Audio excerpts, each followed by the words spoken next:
Hey everybody, it's the coach, and this is Monday Night Football on EA Sports. Straight ahead, we've got a terrific matchup on tap between the Baltimore Ravens and the Cincinnati Bengals. I'll be back at halftime to look at some of these stats and scores from Sunday's action. But for now, it's Monday Night Football. And to call the action, here are Brandon Godden and Charles Davis. Coach, it's dreary and miserable throughout much of the Midwest, but we've got football to perk up our spirits. That's the good news at Paul Brown Stadium. That's where we're at here in Cincinnati. Nothing like the fanfare of introductions to an NFL game, and that was in evidence a moment ago. Fireworks, pyrotechnics, you name it. This crowd is ready as their guys get set to match up between the Baltimore Ravens and the Cincinnati Bengals. Hi again, everyone. I'm Brandon Godden. To my left, Charles Davis. And Charles, you focus on this Bengal team entering play.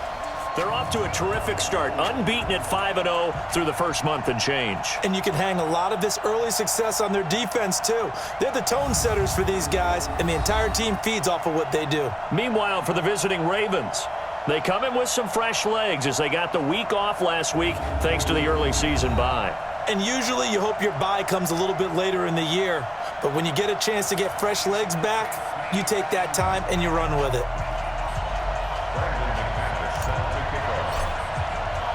Getting toward the halfway point of the NFL season, Week 7 is underway on EA Sports. And this will be a touchback.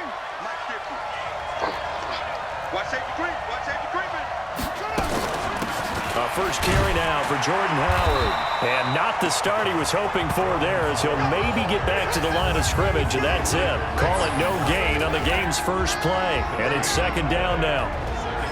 And here now the Baltimore offense. To throw is Jackson.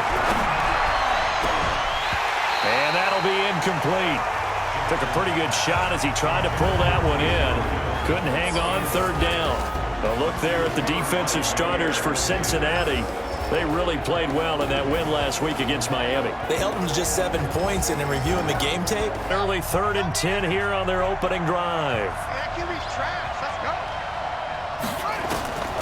Jackson from the shotgun. He can run for it, and he will. And he'll be brought down at the 28, and that is well short of the first. The decision to tuck and run gets him 3. On the ground, this is Joe Mixon. Credit him with a 1-yard gain there to make it 2nd and 9. And a look now at the Cincinnati offense. Out of the backfield is Joe Mixon, and he was a valuable commodity coming out of the University. Looking to throw on 2nd down. Kendall. This one grabbed by A.J. Green. And he's going to be out of bounds, but not before he takes it inside the 40. They just do get the playoff as he'll look to throw. He'll let this go for the end zone. That's going to be caught by Ross for a Bengal touchdown. And typically what I've heard from guys and what I remember from playing, if you don't have nerves at the start of a game, it's not going to be a great day for you. You're not really ready to play. Play action. It's Jackson. And that is incomplete. An incomplete pass on that last play, and that means they'll need to come up with something here on 3rd down. From the gun, Jackson. And that is incomplete. They'll start here with a give to Mixon. And this winds up a pickup of 2, maybe 2.5 to about the 39. Defensively, here are the starters for Baltimore. They're going to need to be strong against the run in this one. Now if they could just get their pass defense in line, this unit would be really, really strong. And remember, on 2nd down, Mixon. And he'll get it out a couple yards shy of midfield. They're going to need some therapy. On 1st down, Kendall. He gets this one to Boyd. And he takes this one down almost all the way to the 30. On the run, it's Mixon. And some room to run now. And inside the 20 before he's brought down. A Bengal first down.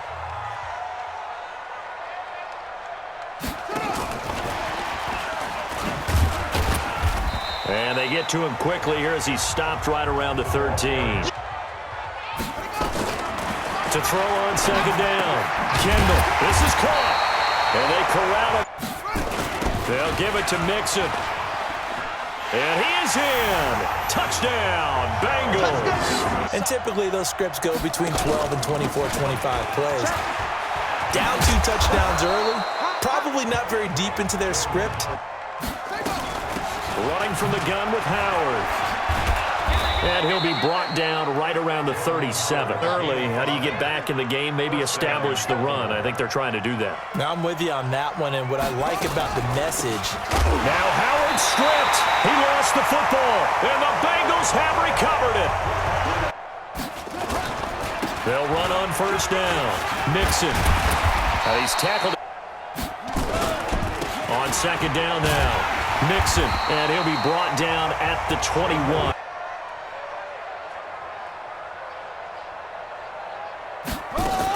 On first down, Mixon. And he'll be taken down as that will take us to the end of the first quarter of play. Watch the screen, watch the screen. Watch the screen. They'll try and run for it on first and goal. And they are going to stop him here short of the goal line with a flag down. Well, this could set up a very interesting decision. From the gun, Kendall. That's going to be caught. And he'll be brought down here at the 3-yard line. They toss to Mixon. And they'll be driven back here, losing yardage to the 9. Operating from the gun, Kendall. Green's open, and he's got it for a Bengal touchdown. They haven't had a lot of success on the ground. Do you maybe keep going to that well, or do you mix it up more? I think you mix it up more, try and loosen things up. Get the defense to react to other people, other plays, but don't forget about it. Until the halftime speech to make an adjustment. No, you can't, because if you're doing it right, you're adjusting from series to series, and they need a big adjustment here to try and put some points on the board. I can just tell you, attrition does set in for a defense, because you're excited about hitting him in the first half. Maybe not so much in the second half. More than that, aren't they? They're getting a nice push into the offensive backfield. And a great example right there for the loss on the tackle. They'll set up the screen to Howard. And this one's going to go the wrong way. The drive will commence with a run by Mixon. Through an opening, and there he goes.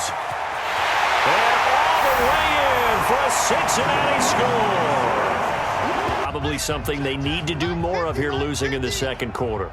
When you're riding your best horse, you've got to lather him up. The best running backs I've ever talked to, they've all said the exact same thing to me. I'll even break a good sweat until I get to 20 carries. The 29-yard line. This is Howard on second down. Just a couple on the pickup. They'll try to run for it with Howard.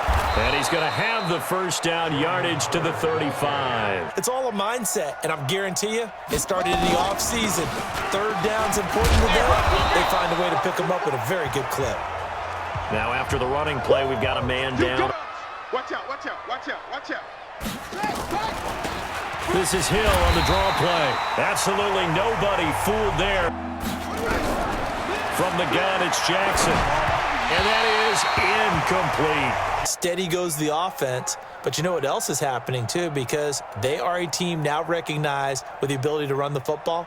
You've got to be able to throw it better now, right? Better throwing lanes, better opportunities for the guys downfield, maybe more one-on-one coverage, which you should be able to beat easier. Yeah, he's establishing not just a tone, but an identity for his team. And that's a discussion we had a couple days ago in the team meetings, talking about this running game, opening up the passing game. We'll see if that continues to happen. Looking to throw on second down. Kendall. And that'll be incomplete. On third down, Kendall. And that will be incomplete. That offense on track. The question, how do they do it? It is the age-old question, isn't it? And to me, finding a way to make sure your playmakers touch the ball without it being too exotic. Check 3. Check 3-2. On second down, Hill. And he's going to be brought down by the face mask. Here come the flags. This is going to get him a first down. Coming up just a few minutes from now, we'll send you to Jonathan Coachman and our crew in Orlando. Coach will have a look back at some of the stats and scores from yesterday's action. McSorley sets to pass. That one complete to Hill. And they went the wrong way there, losing yardage. Open field tackler. And they played that one like a great boxer. They were on their toes on that one. They weren't back on their heels reacting to the play. No, they saw it, came right for it. An incomplete pass on that last play, and that means they'll need to come up with something here on third down. Catch is made by Marquise Brown. They do get 12, but they'll be marked short. And that leads to a fourth down.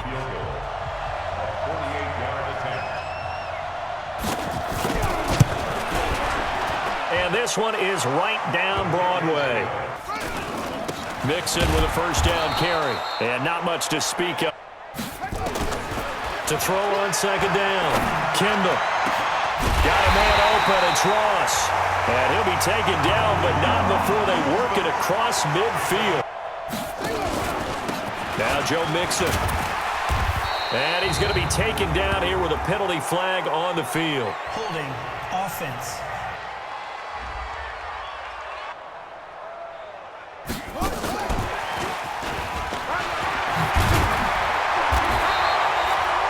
Without the previous penalty, that would have been a first down. Instead, it's just a gain of 10. Hey, watch the slant. Watch the slant.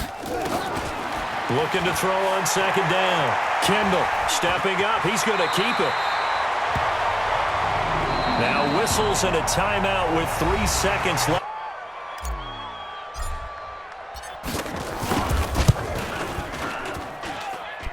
And did he have enough? He did. He kept it online and managed to tuck it into the bottom right corner. So we've come to halftime after a very one-sided beginning to this one. As we'll send you down to Orlando, we check in with Jonathan Coachman for our EA Sports Halftime Report. Coach. All right, Brandon, thanks very much. We'll get back to you and Charles in a minute. But first, time to give the folks at home a look at what's going on around the NFL. We'll start up in the Steel City, Heinz Field in Pittsburgh, where it was definitely a game with some intrigue, as you can see by the scoreline. A 3-touchdown differential in the end, 35-14, the final. From there, we're off to check out another game, and they were losers in that one to the visiting Tampa Bay Bucks. 28-14 was your final score. Finally, we'll save the biggest for last as we head to AT&T Stadium to see what's happening with the Cowboys at home in Arlington. And they were losers in that one to the visiting Green Bay Packers. Aaron Rodgers leading the way in the victory with 3 touchdown passes. Meanwhile, our game has been a boat race, very one-sided to this point. Forecast calling for more of the same. The rain set to continue as we are underway in the second half. And this will not be returnable. It's out of the back of the end zone.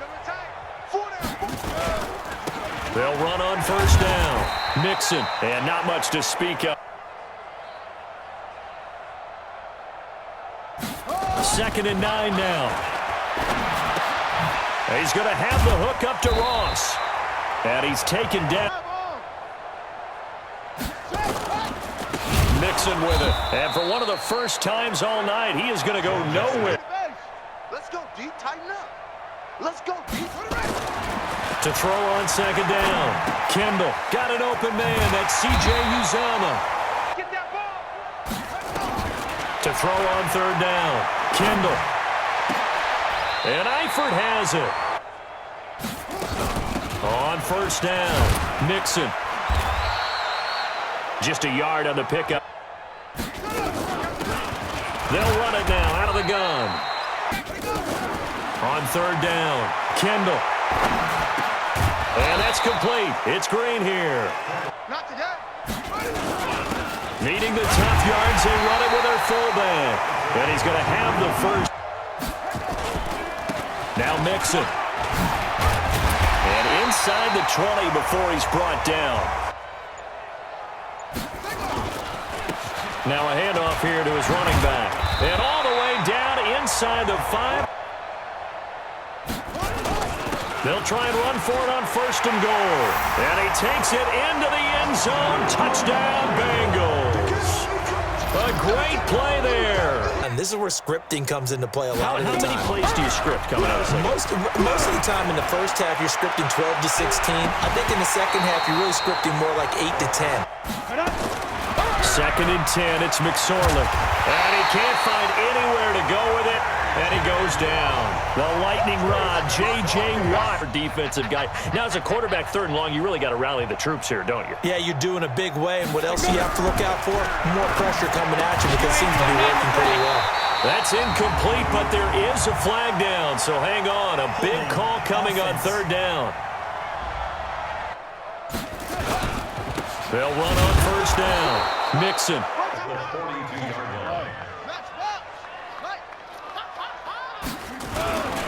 Again, it's Mixon. And he's going to get this down near the 30-yard line. They run on 1st down with Jackson. A short gain here.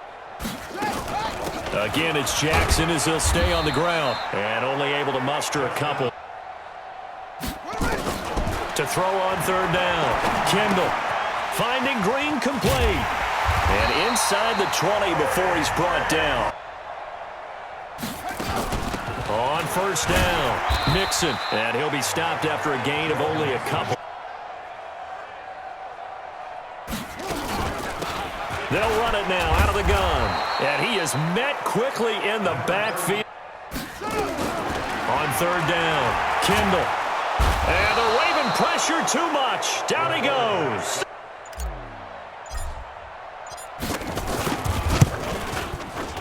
The kick by McManus is good. Here come the Ravens. And on the last go-around, they really couldn't get anything going.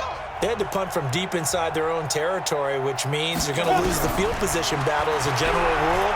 What they're looking for now is a little more consistency. Move the ball at least a few times. Here's a 2nd and 2 now from the 33. Throwing is McSorley. He's going to loft one deep left side here.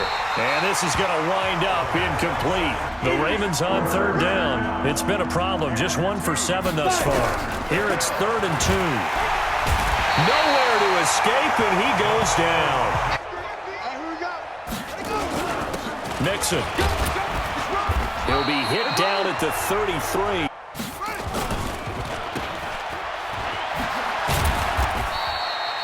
They'll get 4 out of that.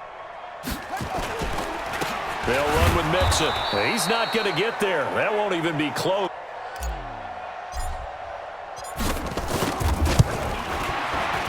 And his kick is absolutely perfect. You know what I would tell my offense right here?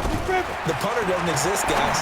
He doesn't even exist. He's not a team anymore. I just cut it. All right? Trying to win a game. So 2nd and inches after that 1st down completion went just shy of the marker.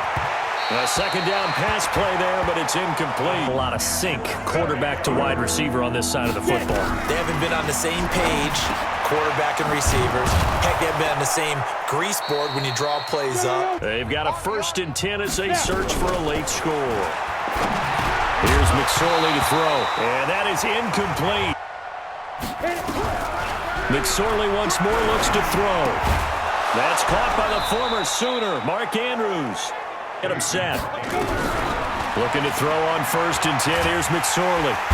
Nowhere to escape, and he goes down. Exactly what they were looking for. They've been giving up yards. They've been letting them drive right downfield, but they got a sack right there. How about that for a little bit of revenge? Up for 3rd down. Now McSorley. He rifles one that's intercepted. Picked off by Jair Alexander. And they take a knee. And they will take a knee here. But, Charles, it's one thing to win. It's another thing to win and put up the amount of points that they did. Boy, were they clicking on offense. They can't help but feel great about themselves, can they? I mean, what a game to put up that number of points, continually feel like they're moving the ball and things are working and clicking.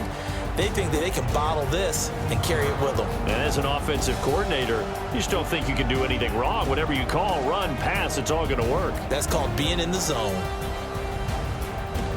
So for Cincinnati, they remain as hot as anyone, 6-0 now through the first month and a half.